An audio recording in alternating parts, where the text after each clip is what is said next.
M L എമാരെല്ലാം താങ്കൾക്ക് മുന്നിൽ നാളെ സത്യപ്രതിജ്ഞ വരും, അതിലൊരു സന്തോഷം. എൻ്റെ മുന്നിലല്ല, പ്രോട്ടേം സ്പീക്കറുടെ മുമ്പിൽ, ധാരാളം ആളുടെ മുമ്പിൽ, അത്രയേ ഉള്ളൂ. താങ്കളുടെ മുന്നിൽ എല്ലാവരും സത്യപ്രതിജ്ഞ ചെയ്യേണ്ടി വരുന്നത് സോഷ്യൽ മീഡിയയിലൊക്കെ.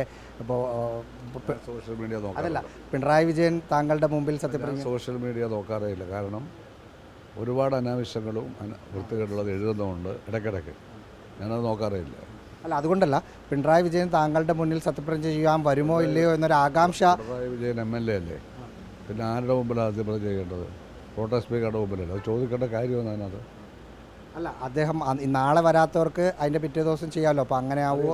അതൊന്നും എനിക്കറിയില്ല. അത് തീരുമാനിക്കേണ്ടത് സ്പീക്കറാണ്. ഒറിജിനൽ സ്പീക്കർ വരും. ലോക് ഭവനിലേക്ക് പോവാണ്.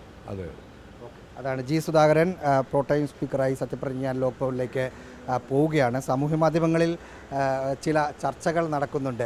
ജി സുധാകരൻ്റെ മുന്നിൽ പിണറായി വിജയൻ MLA ആയി സത്യപ്രതിജ്ഞ ചെയ്യുമോ എന്നത്. അങ്ങനെ ചെയ്യില്ല എന്ന സൂചനകളൊന്നുമില്ല. പക്ഷേ സാമൂഹ്യ മാധ്യമങ്ങളിൽ സൈബർ അണികൾ അങ്ങോട്ടും ഇങ്ങോട്ടും ചില പ്രചരണം നടത്തുന്നുണ്ട്. അതിനെക്കുറിച്ച് ചോദിച്ചപ്പോഴാണ് അദ്ദേഹം മറുപടി പറഞ്ഞത്. അദ്ദേഹത്തിന് ലോക് ഭവനിൽ നിന്ന് വാഹനം എത്തി. ആ വാഹനത്തിൽ അദ്ദേഹം കയറുകയാണ്. ഇനി അല്പസമയത്തിനകം സത്യപ്രതിജ്ഞാ ചടങ്ങുകൾ നടക്കുകയും ചെയ്യും.